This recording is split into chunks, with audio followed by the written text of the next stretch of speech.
Hello everyone, this is Mukul.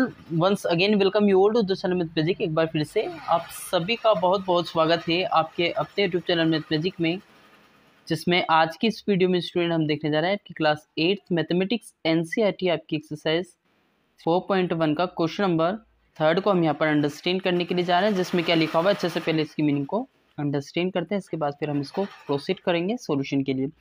हाँ, तो क्या लिखा हुआ है, draw a pie chart showing the following information.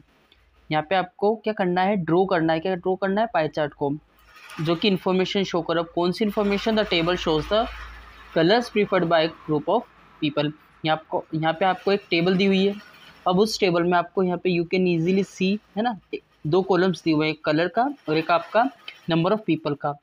मतलब ये नंबर ऑफ पीपल हैं जो प्रेफर कर रहे हैं ब्लू को, है ना। ये नंबर ऑफ पीपल है जो प्रेफर कर रहे हैं ग्रीन को, यानी इनसे अगर जैसे सपोज कि वोट किया गया है कि आपको कौन सा कलर प्रेफर करते हो, कौन सा पसंद है आपको, तो ये कह रहे हैं कि हमें कौन सा कलर पसंद है, ब्लू। ऐसे कितने पीपल हैं, कितने लोग हैं, 18। आया समझ में? तो ये आपको पूरा एक टेबल दिया हुआ है जिसमें ये सारे नंबर ऑफ पीपल्स, है ना, का ग्रुप दिया हुआ है, जिसमें 18, 9, 6 और 3 यहाँ पे नंबर ऑफ पीपल दिए हुए हैं for the certain name of colours. अब आपको पाई चार्ट यहाँ पे बनाना है। तो वो पाई चार्ट बनाने के लिए पिछली वीडियो में भी हमने देखा था कि वो कैसे बनाते हैं।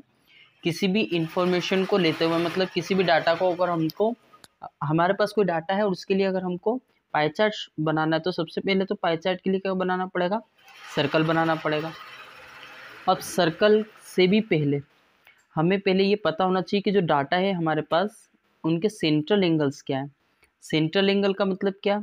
सेंट्रल एंगल मतलब मैंने बताया था, जो यहाँ पर बनने वाला एंगल होता है ना, सेंटर से लेकर सर्कल तक अगर कोई से भी 2 पॉइंट तक, मतलब सर्कमफेरेंस तक अगर हम कोई से लाइन ड्रॉ करते हैं, तो ये हमारा जो एंगल बनता है सेंटर पर, ये हमारा कौन सा होता है,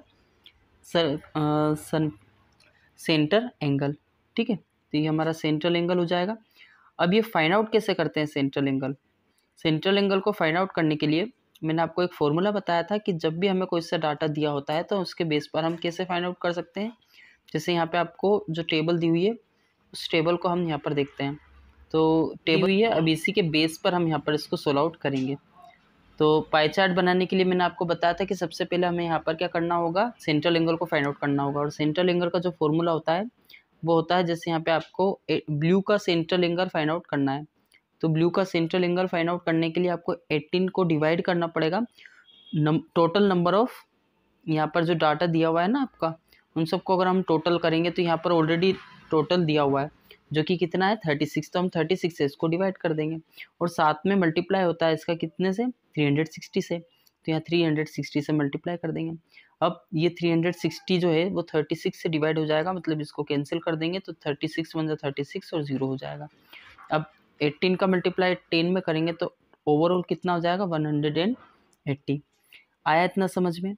तो अगर हम पाई चार्ट की बात करें तो ये आपको सॉल्यूशन में ऐसे बनाना है, जो कि मैं यहाँ पे आपको बना के बता रहा हूँ। ठीक है, तो ये हमारा सर्कल हो जाएगा जिसमें हमको यहाँ पे डाटा पूरा शो करना है। 180 कौन सा हो गया, ये हमारा ब्लू का हो गया। अब 180 किसको बोलते हैं? 180 ओबियसली एक स्ट्रेट लाइन को ही हम बोलेंगे, है ना। यहाँ से लेकर यहाँ तक कितना हो जाता है, ये 90, और ये इतना, ये 90 + 90 180। ठीक है, तो ये हमारा क्या हो जाएगा, 180। ये कौन सा है, ये ब्लू पार्ट है ना, ये वाला ब्लू हमारा 180 हो गया। ठीक है, इसके बाद अब हम बढ़ते हैं आगे, चूँकि आपका कौन सा है, ग्रीन वाला। ग्रीन वाला कितना दिया हुआ है, 9। तो 9 को हम डिवाइड करेंगे कितने से, 36 से। ठीक है, ये आपका सेंट्रल एंगल बन जाएगा। सेंट्रल एंगल बनने के बाद में इसको हम सेंट्रल एंगल बनने के बाद में, ठीक है, इसको 360 से फिर मल्टीप्लाई करेंगे अकॉर्डिंग टू द फॉर्मूला। ये हो जाएगा हमारा कितना, 10, है ना। अब 10 को 9 से मल्टीप्लाई करेंगे तो कितना आ जाएगा, 90। तो इसका मतलब ये है, जो हमारा सेंट्रल एंगल मिला है ग्रीन का, वो कितना मिला हुआ है, 90। तो 90 आपको खुद को पता है। अब यहाँ से लेकर यहाँ तक तो पूरा ब्लू हो गया है। अब यहाँ से हमको क्या करना है, यहाँ पे देखना है ये कितना हो जाएगा हमारा, ये हो जाएगा हमारा ग्रीन। ठीक है, आता है इतना समझ में? अब इसके बाद हम बढ़ेंगे नेक्स्ट कलर की तरफ, जो कि आपका कौन सा हो जाएगा, रेड। रेड के लिए हम यहाँ पर 6 को डिवाइड करेंगे कितने से, 36 से, और यहाँ पर मल्टीप्लाई करेंगे 360 से, ठीक है, अकॉर्डिंग टू द फॉर्मूला।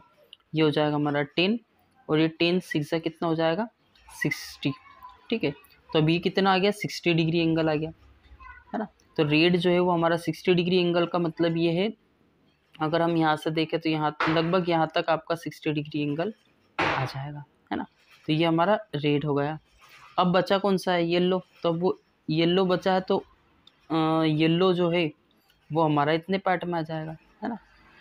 तो इस तरीके से हम यहाँ पर देख सकते हैं। तो ये हमारा पाई चार्ट कंप्लीट हो गया और क्वेश्चन में इतना ही करना था। इस तरीके से हम इस क्वेश्चन को कंप्लीट कर सकते हैं। जो थ्योरेटिकल पार्ट है आपका इस क्वेश्चन का, वो आप कुछ इस तरीके से लिख सकते हो सॉल्यूशन में, कि जो सेंट्रल एंगल आपने फाइंड आउट किए उसके लिए आप सेंट्रल, पूरी स्पेलिंग आप, है ना, लिख ही सकते हो, पिछले क्वेश्चन में हमने कंप्लीट की हुई है। सेंट्रल एंगल ऑफ, है ना, सेंट्रल एंगल ऑफ ब्लू, ठीक है, ब्लू करके, और जैसे हमने फाइंड आउट की थी 18, यहाँ पर 18 दिया हुआ ना, तो 18 को डिवाइड किया कितने से 36 से, फिर मल्टीप्लाई किया 360 से, ऐसे फॉर्मूले से करने के बाद में जो एंगल आया था वो कितना आया था 180। सेम ऐसे ही आपको सेंट्रल एंगल लाइन लिखनी किसके लिए, ग्रीन के लिए। यहाँ ब्लू दिया हुआ है, हम क्या लिखेंगे फिर बाद में, ग्रीन, फिर इसके बाद रेड, फिर इसके बाद येलो। तो सिर्फ इतना ही थ्योरेटिकल पार्ट करना है, इसके अलावा आपको पूरा यहाँ पर हमने क्वेश्चन एज इट इज़ जैसा किया वैसे आप कर सकते हैं। और ठीक है, अब मिलते हैं नेक्स्ट वीडियो में, तब तक के लिए take care, bye bye, see you later. तब और अभी तक चैनल को सब्सक्राइब नहीं किया है तो then you have to make sure about it also that you subscribe the channel, also press the bell icon.